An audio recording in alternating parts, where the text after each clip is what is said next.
Join us as career changers, company leaders, industry experts, and others who have been in your shoes share their stories, insights, and lessons learned to help you find enjoyment through employment in the tech world. I'm Nemo Ashong, and this is the Empjoyment Podcast.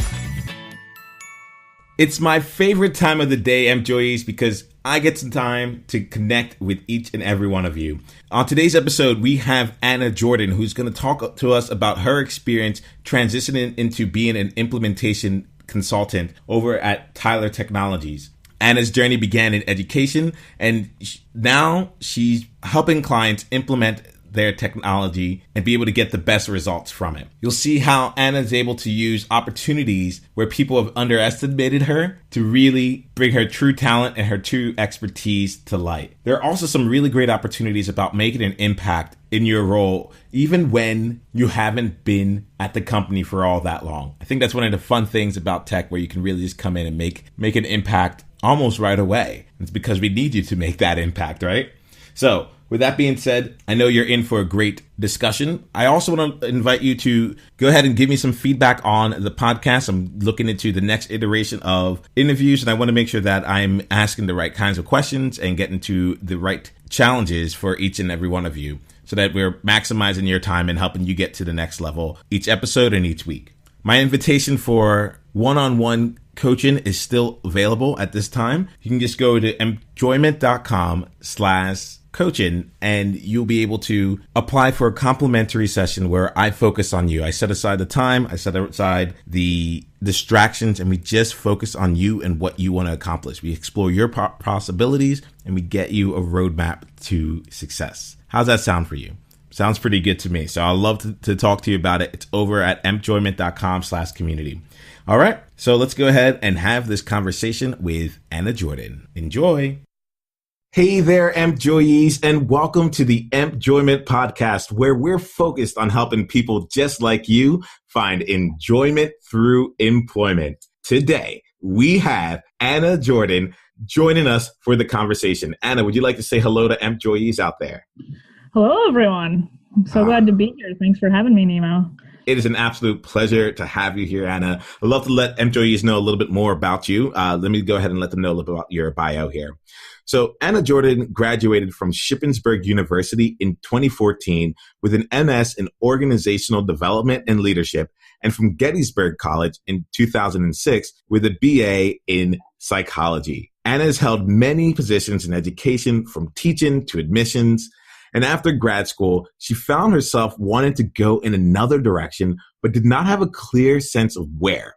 She did a short stint in supply chain management before joining Tyler Technologies in 2015, where she works as an implementation consultant for court-related software. Ooh, I cannot wait to explore more of this here, Anna. This is a great thing to get us started here. But before we get into all of that, we'd like to get to know you a little bit better. Who is Anna? So can you tell us about your life, love, work, and passion? Yeah, so I've lived a pretty almost nomadic life. I've lived in 23 different places over my 33 years. So I continue to do that outside of real life, and I travel the world. So I've also been to 12 countries in the last 3 years, and that's for sure the primary thing that I do. But I love to scuba dive when I'm there. I also dabble in some photography, picking up an occasional wedding here and there.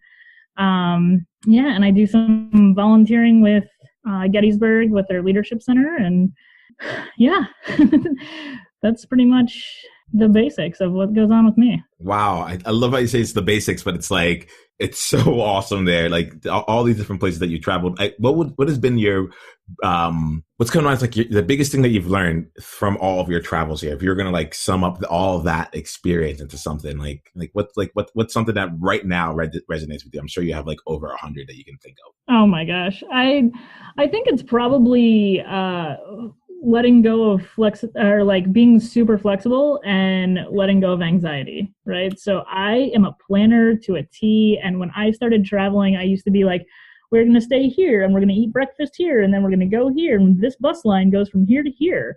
And like, over the course of like catching an algorithm of what's going to happen, you allow for so much more fun and authenticity and just less stress. If now I'm at a point where I say, we have to know where we're going to sleep and like where we're going to next and have an idea of how we're going to get there. But other than that, everything else gets to fill itself in country.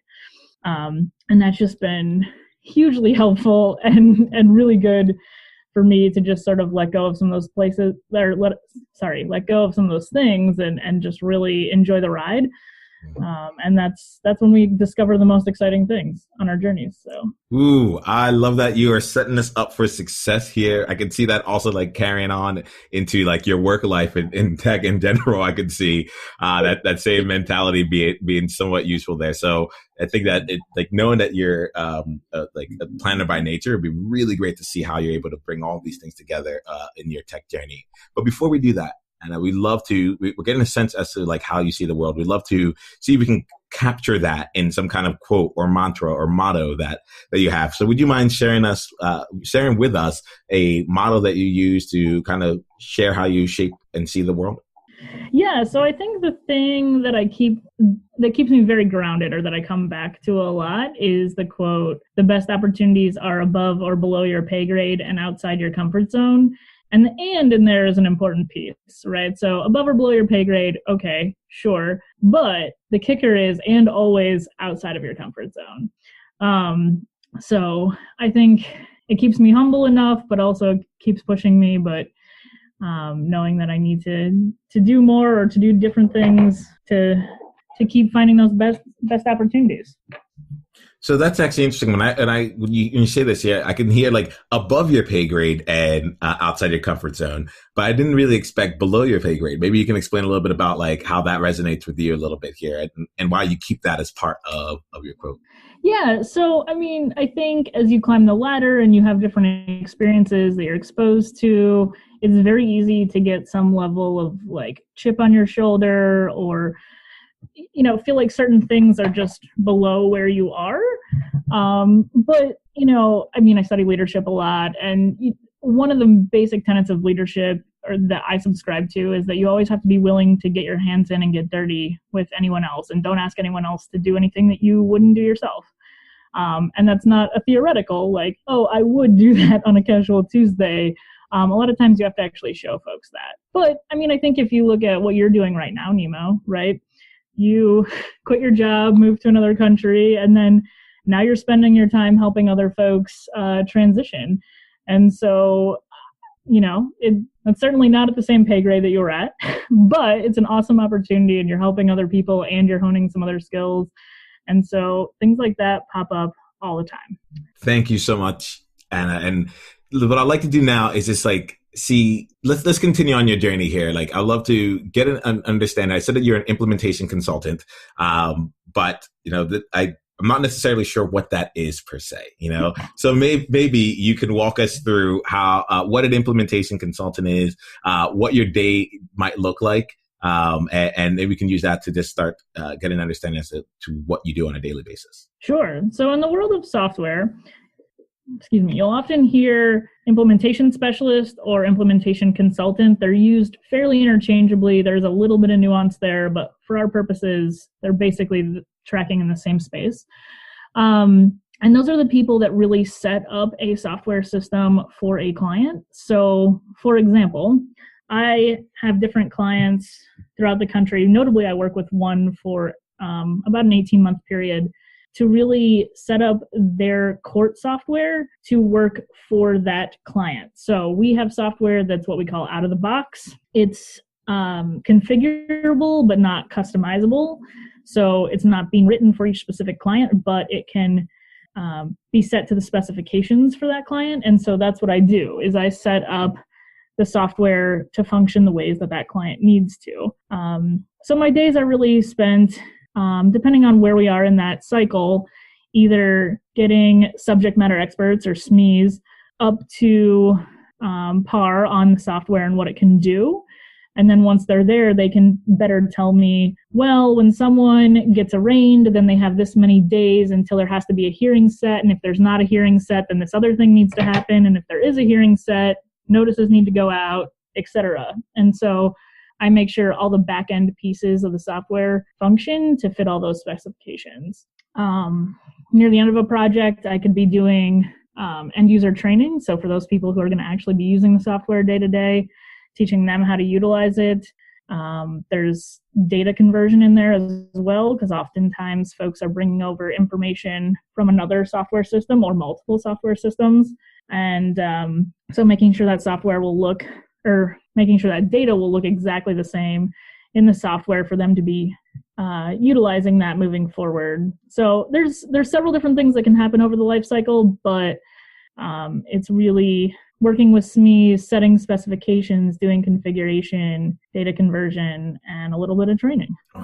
So how do you get this here? Like, how do your projects start? Is it just something where like a client buys a product and you're immediately on? Is this like, I'm trying to think about like the initial onset of the project, and how about we frame it this way? If you were today to get like a project that you needed to do, that you needed to take on, like what would that first week look like for you? Like what would that actually look like? Maybe you can walk us through like a hypothetical situation. Yeah, sure.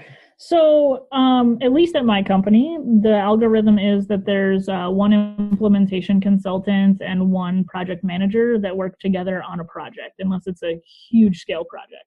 So if we were handed a new project tomorrow, they would say, okay, the two of you are working together. Here's the actual contract for us to read through and see what software pieces are in there, what things are in scope, what things are not in scope, because that's a really easy space to get rabbit holed into when the client's like, and this thing, and this thing, and this thing. But so we would look at the actual contract.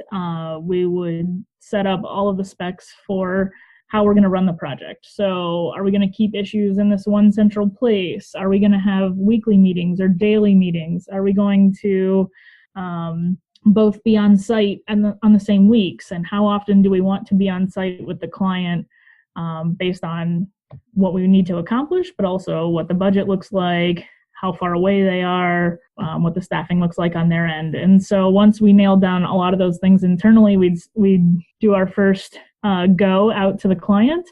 And we start with what we call a BPR, or a business process review, where I would sit in the courtroom and actually see what is happening today, so I can understand the gaps between the current software that they have and what it's going to take to get them over to the new software and how different that is. So for some courts, right, they have no imaging at all of their files. They're still hauling around actual case files that can be inches thick. Other places actually have some imaging. We do a ton of imaging, and that's sort of where a lot of courts are going. So you do a business process review, and then it would sort of move into that subject matter expert training. So once those folks have been identified as the people who are going to be in the room with the knowledge of the court, they're going to spend a lot of time with me over the next several weeks and months, and we would nail down what needs to happen. So they have the knowledge of the courts and I have the knowledge of the software, and we marry them together and get the best product for the client. Seems like a pretty happy time there. I'll take you up on that. You had mentioned a few words, and we're going to get into your journey here, but you mentioned a few words here that I just want to make sure that we're all on the same page on, at least in terms of how you, Anna, decide to define them. The first one was algorithm. Like when you think about algorithm, what does that mean to you? Oh boy. I feel like you've just pigeonholed me into an English conundrum, because I use it pretty liberally for a lot of different things. So this is where I just got called on the carpet in English class. But so I use algorithm to mean actual algorithms in the computer, right? So there are sometimes that there are actual algorithms running to decide if this person who just got picked up on this crime is the same as another person that's already in the system or not, based on how much data is matching. But I also use algorithms liberally to mean the ways that I'm thinking about data and matching data and trying to get all the pieces to sync up in real life, which I think is maybe a very liberal definition of it.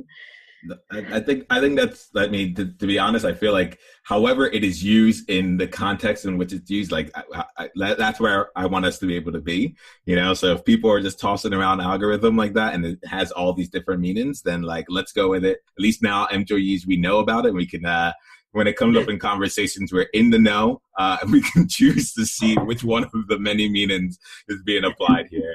So, perfect. Awesome. So talking about like meanings and like and such, I'd love to gain a sense of understanding around your journey and like how you got here. I mean, from reading this in the bio, it looks like you've had quite the experience. So would you mind just taking us back to the beginning of your journey and wherever you decided to start that at? And just let us know about how you got into this path. Can you walk us through your professional journey? Yeah, so I had been working in higher ed for a long time. I'd spent 6 or 7 years working in graduate admissions, notably, and doing different roles within graduate admissions. So I was an interim webmaster for a little bit. I set up an online application for the one school that I worked at. But I did the standard, interviewing folks and having scholarship weekends and doing those sorts of things as well. And I was in charge of orientation for a little bit as well. But I came to this point where I understood that I couldn't move up in higher ed without a degree. And I'm not a very patient person. So my answer to that was to quit my job and just go knock it out in 8 months instead of playing the long-term game of a class here, a class there while working full-time. So after 6 or 7 years in admissions, I quit my job. I went back to school at Shippensburg to get my master's. And so after those, and even about halfway through taking my classes, I started looking around at different jobs and interviewing for all these director jobs. But what I was learning very quickly was that I was shielded from all the things that I didn't want to actually know about in admissions, being only an associate director instead of a director. And so as I was going through these interviews, it was just like money, money, money, numbers, numbers, numbers, and that's not why I like to work in education. I like to work in education to help people find the right fit for them and to empower them to change their lives, because that's been an important part of my story. And so, after I went on the 6th or 7th interview for a director job and it just felt cold and heartless and not where I needed or wanted to be, I realized I wanted to go somewhere else, or I thought that I needed to go somewhere else, because it was one of those moments where, when you're climbing the mountain, it's one thing, but when you step back from the mountain, you're like, wow, okay, this isn't quite what it seems. And so I felt very lost for a while. I really, that was all I had known for the most part, was just education. And I loved education. And I credit, going to college for really changing my life. I'm a first gen, and so I floundered for a little bit. I looked around. I was sort of interviewing here and there. And then I ended up interviewing only locally, because I figured at least if I was going to find something to pay the bills, it'd be here, and then I could work on it from there, which is why I ended up in supply chain for a little bit. But one of my dear college friends had just hired one of my other friends, actually, to work for him at Tyler. And so the two of them were like, why don't you move to Texas and work at Tyler? And so I remember having the conversation with Philip where he said, you have the soft skills, I can get you the technical skills, like we can do this. And, at that point, he and my other friend were maybe the only people that believed that, because I was really strongly like, oh my gosh, I know nothing about software. I know nothing about courts. Like, here we are. But they helped me through the process of working my resume up and going through the interview, and, continued to help me when I made it onto the ground. So, I mean, if it weren't for a fateful New Year's Eve where I'd worked a 14-hour shift and I was just totally fed up with doing the work that I was doing, and I hadn't, in sort of a huff, called my friend Philip and said, I can't do this anymore, and he wouldn't have said, come work for me, I certainly wouldn't be here. So it wasn't one of those things where I woke up and I said, oh yeah, I should go into the tech sector. But I'm glad every day that I'm there. So you're going through this and you're like, all right, I don't have the soft skills. I do have the soft skills, but I don't have the technical skills. I don't have the background in tech or the background in courts. And your friends were still able to like help support you and make this move come to life. I think that is so incredibly awesome. And thank you, Philip, and all those that were involved for making this happen, because this is now it's now led to this moment here. From that experience there, like what were like some of the things that stuck out to you as some of the important transformations, like almost like on a personal journey that that like helped you get from where you were and make you feel comfortable that you can be successful in this role? Sure. So, I mean, I think the one thing that I'm going to say several things in here, but the first thing I'm going to say is I really had this impression of tech being a very solitary and siloed experience. Everyone has those stereotypes of like that tech nerd that's like sitting in the corner, like not talking to anyone with their 3 screens and, doing that experience. But tech is a team sport overwhelmingly. I mean, no software gets put up by a single person and no software gets sustained by a single person. And there are plenty of roles that span the spectrum there. So, but yeah, from minute one, it was this sense that as long as I put forth some effort and I did a little bit of research on my own, people would be there to support me. So no one wants to answer those questions 15 times over that you can find in the first page of the manual, right? So that's what I'm saying there with the like put in a little bit of effort. So at least when you come to someone, you can say, so I looked at this and I looked at this and I looked at this and I'm still not understanding this, right? And they can say, oh, well, you should have looked over here, or let me tell you about it. But a lot of my colleagues were glad to put everything aside and sit down and chat with me as long as I had put in a little bit of effort. And it was truly a team sport. There were times that I thought I was spending a ton of time spinning my wheels or trying to find something that probably 10 other people had already found, only to find out that I had actually pioneered that space and I should write up the documentation and share it with others. So not only is tech a team sport, but it's a share the wealth space, and it's not nearly, at least in my experiences, it's not as competitive and siloed as I think it gets a rap for. And it's always changing. So even if like I said, even if you think you're reinventing the wheel, you may actually just be inventing the wheel. Oh, I love this idea of just like actually, like you might actually be inventing the wheel as it goes along. But it didn't even like really feel like that. And as you were talking, I was getting excited. A huge smile grew on my face where you're like, oh yeah, I'm probably doing work that other might have done. And it ended up being something that was like something brand new that you could add into that space. And I was just thinking about that. I was like, this is coming from the same person who, but minutes ago said like she didn't have any of the technical or the course background. And now she's pioneering new places of that there. Anna, kudos to you on that. Congratulations on all that. Well, thank you. I think that's happened more often than I even give myself credit for. And again, I mean, and actually Philip's probably going to listen to this and now it just sounds like I'm sucking up to him. But Philip is actually often my sounding board in that space where I'm like, oh, and I figured out this thing and this thing and this thing. And he was like, does anyone else know about that? Right. Yeah. And then I'm like, oh, okay. Yeah, I should write that up or say something or do something. Oh no, sorry. I just plugged my phone in, which caused all the noises. That's all right. Employees, this is life. We're going to keep it going. And it's really cool though, because I think about my experience and some people that I've worked with that, I go to for a very specific thing.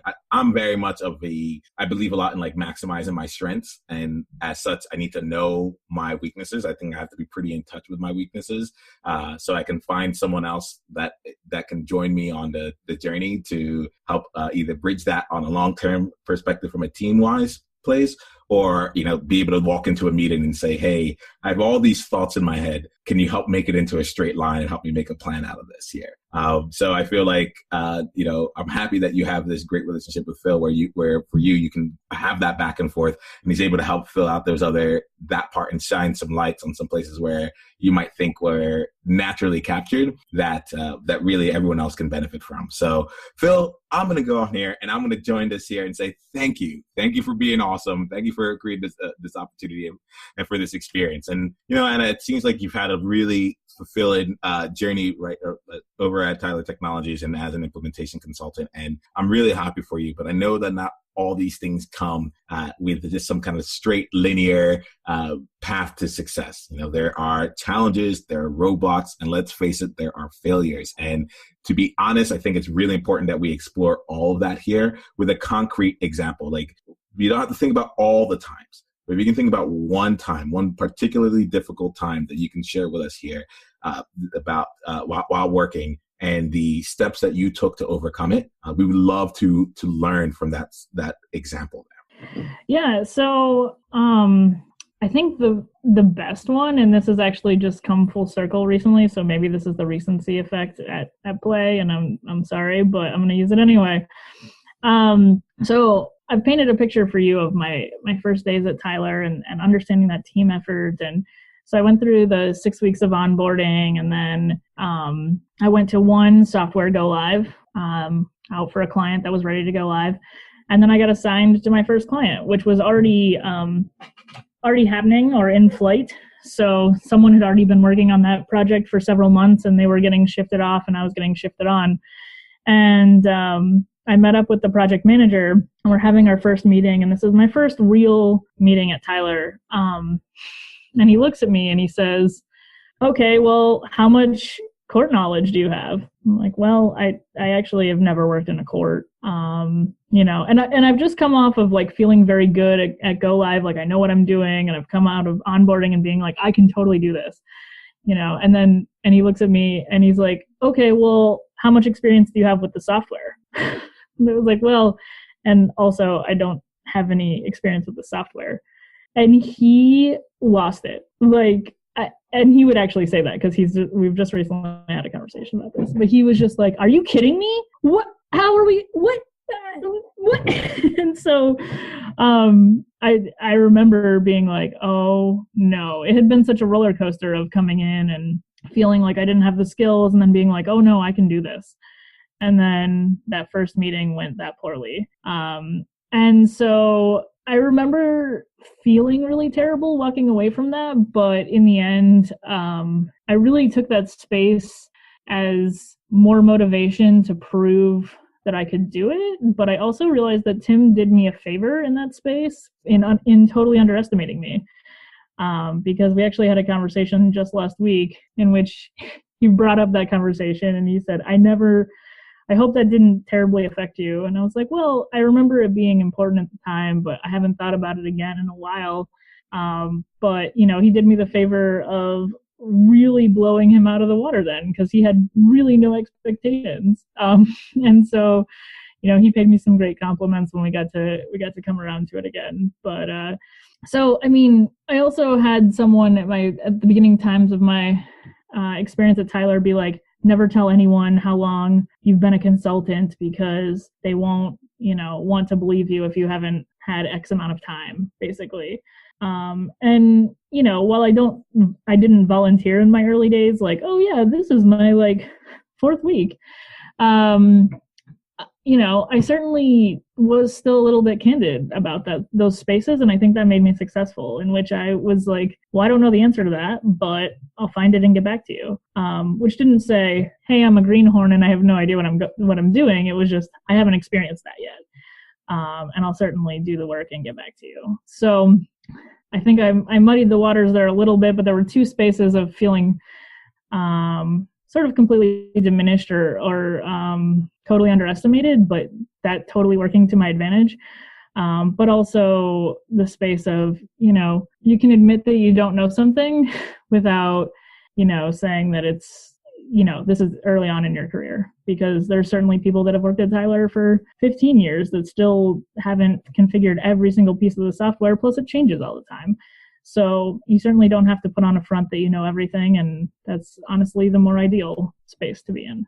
I am floored by this here in the sense, like, because I was like sitting here and hearing you like describe that experience, and you know, when you call that roller coaster, you know, right? Like getting in there, you've been trying to get in there, trying to make this all come to life, and then one of your first experiences out there just didn't seem like it almost felt like any fear that you had in the past was like coming to fruition right then and there. And I love how you're able to say like, all right, here it is. I'm choosing how to respond to this moment. I'm choosing how to take this in and choosing what I want my frame of reference to be here, where you're like, great, this is an amazing opportunity. The bar has been set incredibly low.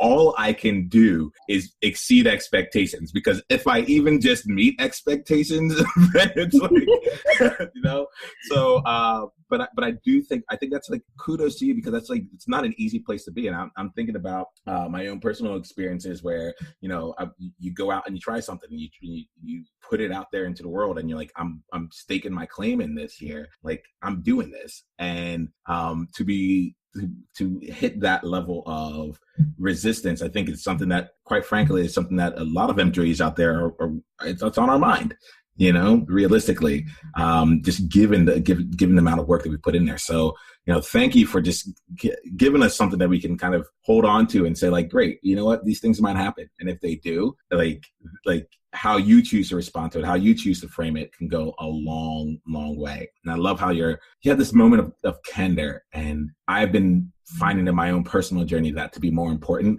on a daily basis. Like, I'm a PC person. I love to just like kind of make sure everyone feels good and all that. But I am realizing just how important being direct is, especially when you don't know something, or when like me, let me not speak for everyone, like when I don't know something, or when I am looking to get specific results, just being able to put out there like, hey, I don't know, or hey, this is the situation. It's not great, but this is it. Or this is probably the hardest one for me. Hey, I messed up here. I was supposed to do this, and like it didn't come to life in the way that we wanted it to be. Given that, let's continue and move forward. Like, what can we do? What can you do from here? So I'm putting all this out there because, Anna, you've given me strength today. And I'm going to take that and I'm going to continue. I'm now looking forward to saying like, okay, where can I beat some expectations today and beat my own personal expectations? So thank you, Anna. Oh, well, you're welcome. It's very humbling. Well, it's a cool thing. It's a cool thing that you have going on there. And, I would love to talk. We talked a little bit about this beforehand, but, there's like the concept and the idea of like the imposter syndrome, right? And I feel like this is something that was like probably coming through and that you had to deal with very early in this stage, kind of going through some of the things you had said earlier. And, I'd love to get your thoughts on the imposter syndrome. I know this is something that you're pretty passionate about here. And was wondering if you can like share a little bit about your experience with it and how you kind of use that to kind of basically overcome it over time. Yeah, so I mean, I think it's only really near and dear to me because it feels like it's still a struggle. I mean, it's not, at least in my journey, it's not something you overcome one day and then you keep on going, right? Those voices still exist, and you face them and you work with those. So I want to first, before I go too far down this path, say if you haven't already listened to episode 6 with Denise, I think she and I have had a lot of similar experiences in our journeys. And so I think the things that we say play off of each other pretty well. And she also mentions the imposter syndrome. So you should totally listen to episode 6.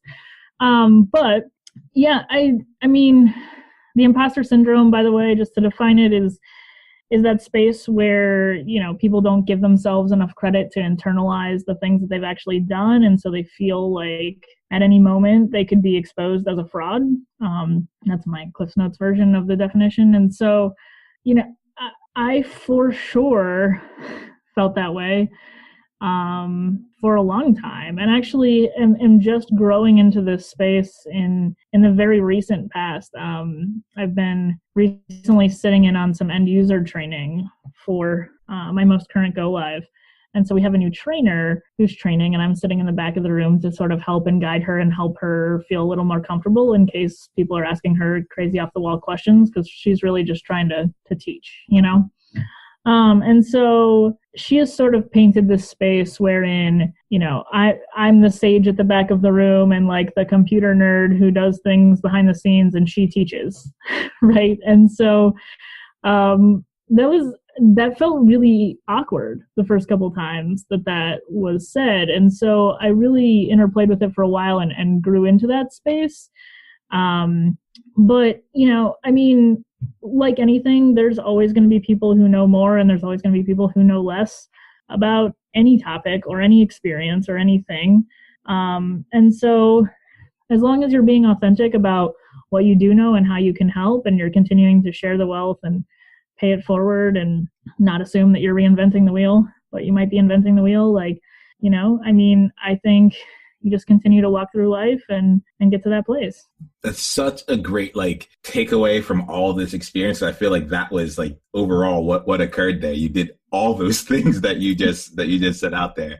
So thank you for that takeaway on how we can move past our roadblocks. And I'd like to just spend a little bit of time now flipping things around, really finding the joy in the moment, and go into one of your proudest moments at work, or proudest moments just for you in general, Anna. So would you mind just walking us through your proudest moment, something that I like to think of it as a memory I would never want to forget, and let us know about the steps that led you up to that moment and what led to your success.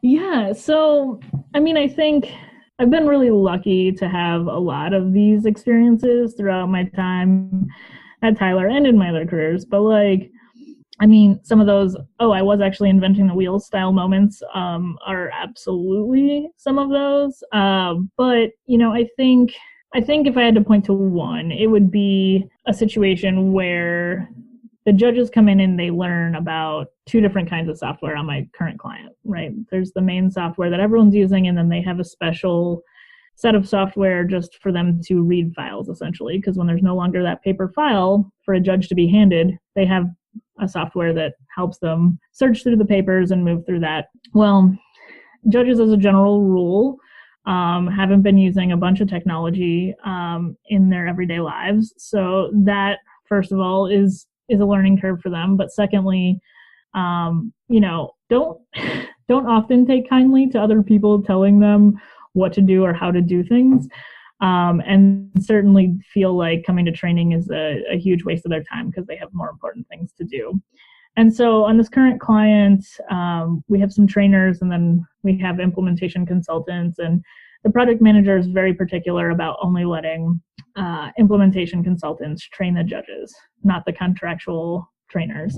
And so I didn't know this, but 2 implementations ago, there was a point where, for scheduling reasons, it didn't make sense for the other implementation consultants to train and, whatever. And so I was like, I'll just do this one day of judge training. And everyone was hesitating, and I didn't understand why, but I was like, it clearly doesn't make sense for him to drive 40 minutes over here, and he's got to be over here and do this other thing.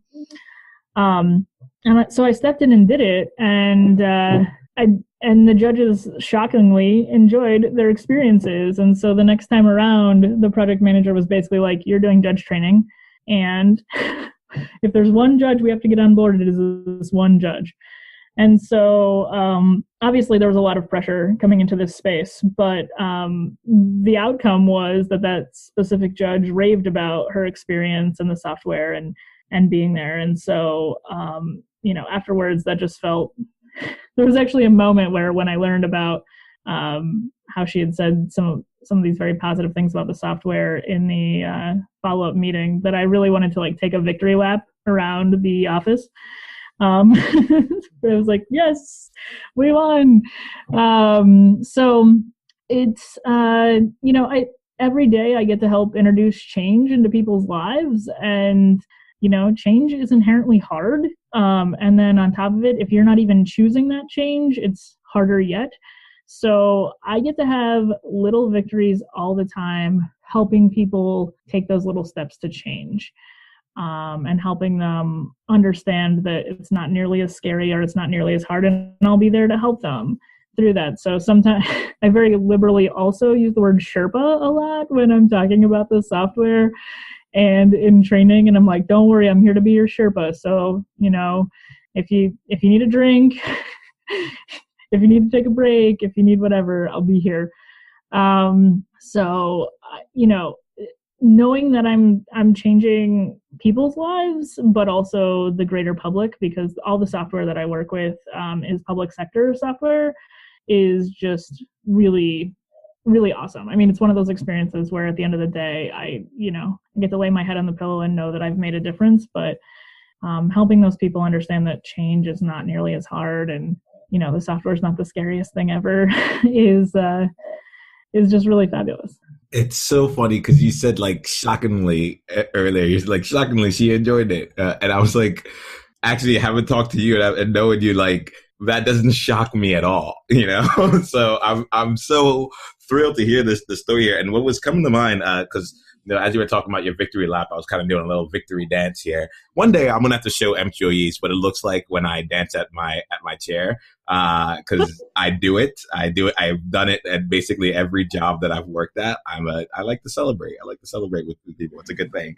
And one of the things that I'm celebrating here is that it seems like you were like, as I was hearing this, it seems like you were able to tie in all the things that like really make you and that like really energize you into this role. Like I'm hearing the leadership that you're taking where you're like, I'm just going to get in there. We need to solve this problem. I'm going to make this happen. Like, it doesn't matter what the situation is. Like, I'm just going to make sure that I can do what I can to help be on the team and make the team work together.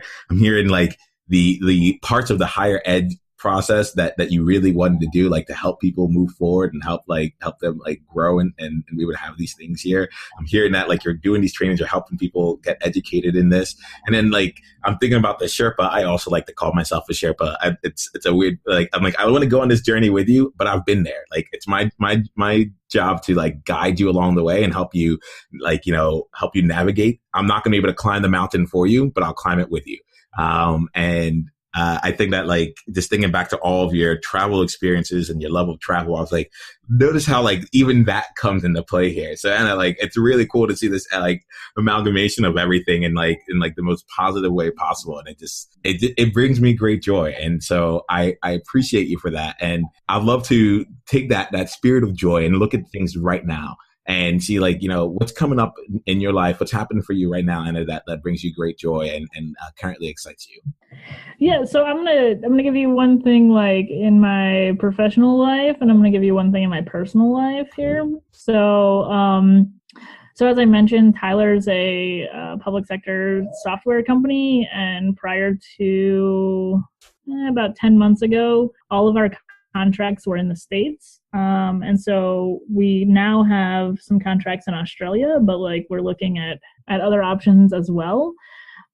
So certainly, because I love to travel and I love what I do, I'm hoping that there are some points in the near future where there are opportunities to help folks in other countries use the software and go down that route. So, and I've got my fingers crossed on some specific ones, but I'm up for any good adventure.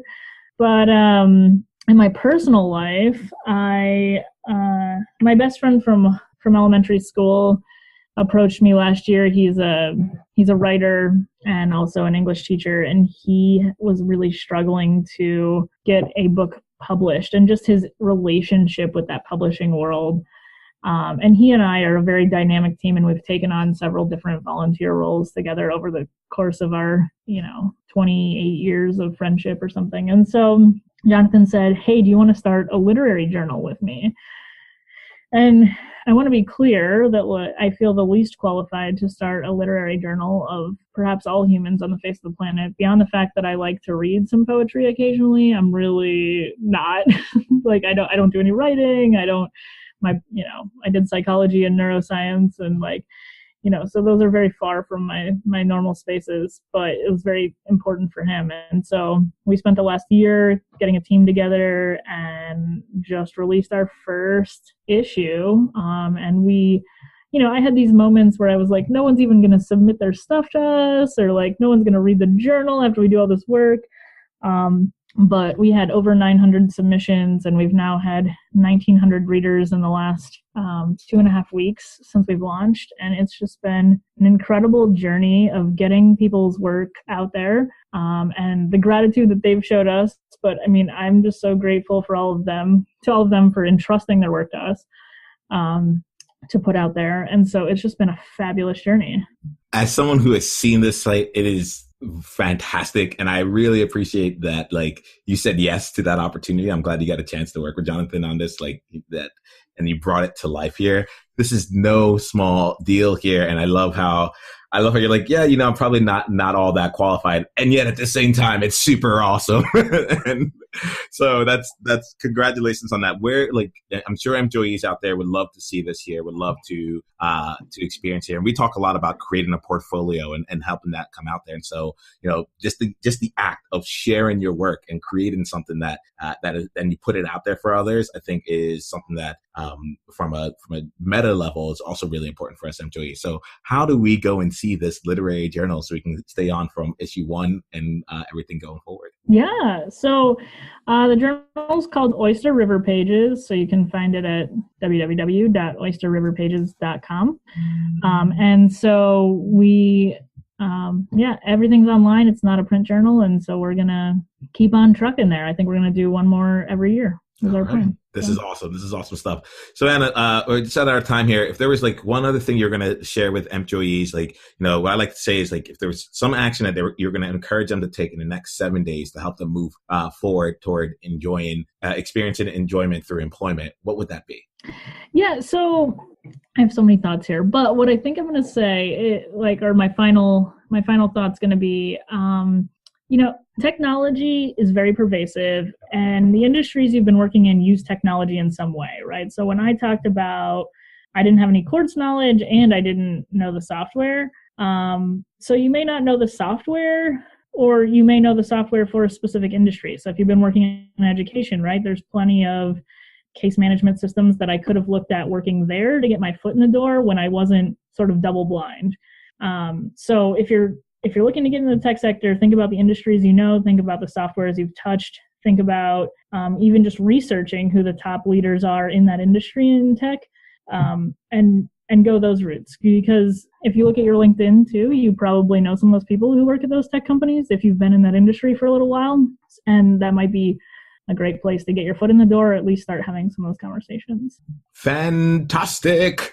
Thank you, Anna. I really appreciate you taking the time here to share your experience with all of us employees. How can we stay in touch if we're looking to do that? Sure. So I'm on LinkedIn and I'm Anna B. Jordan. And I'm on the employee community, so you can come over there. But people can also email me. My email is Anna, B as in boy, JOR @gmail.com. And I'm not normally the super speediest on email, but I will get to you. I'd love to help anyone out, have any conversations, pay it forward in any way that I can. Awesome. Well, thank you so much. And you've already done so much to help us move forward in our journeys here. Thank you for your time, your expertise, your experiences that you just so candidly shared with all of us here. Anna, we really appreciate you. And, we want to wish you enjoyment through employment each and every day out there. So with that, Anna, we say take care. All right. Thanks so much. It was fabulous to be here, Nemo. All right, employees. Good to have you back here. I hope you gained a lot from that conversation. Think about this here for yourself. What was like one of the things that Anna said that really surprised you or made you think differently about your approach in your current role and the role that you're looking to take on? I think the thing that surprised me the most was how well she handled that moment when someone underestimated her. And she really used that to her advantage, gave her a chance to over deliver. And it looks like, based on the conversation, that the two of them, Anna and her client, have a really good relationship going right now. So I'd like to invite you for today's joining number 22. So you can use hashtag joining22 when you respond to this. Let us know about a time when someone underestimated you and how you were able to over deliver on their expectations. You have the power. You are already amazing employees. And I think this would be a great time for us all to just be able to share some of the great things that we do that we may not even take into account, that we may not even allow ourselves to take joy in. And I want to give you an excuse. I want to give you a call to action. And I want to give you a reason to look back at your own experiences and find something amazing that you've done. So do that. We are totally okay with you sharing your wins over in the enjoyment community. You can easily get to it by going to empjoyment.com/community. And even if you don't want to fill out today's journey or any of the other journeys, like, we're out there helping each other out. We're having discussions. We're asking each other questions. And we're taking this from a information-based content and putting it into something that is applicable for each and every one of us. And that, I think, is the most fun about all this here. I think that is the best thing, because we're making forward motion and we can see the progress that we're making through this community. So it'd be great to have you over there. Just go to empjoyment.com/community and come be a part of it. All right. So with that, we'll see you on Wednesday now with our next episode featuring Matt Plax. Until then, here's to experiencing joy each and every day. Take care, employees.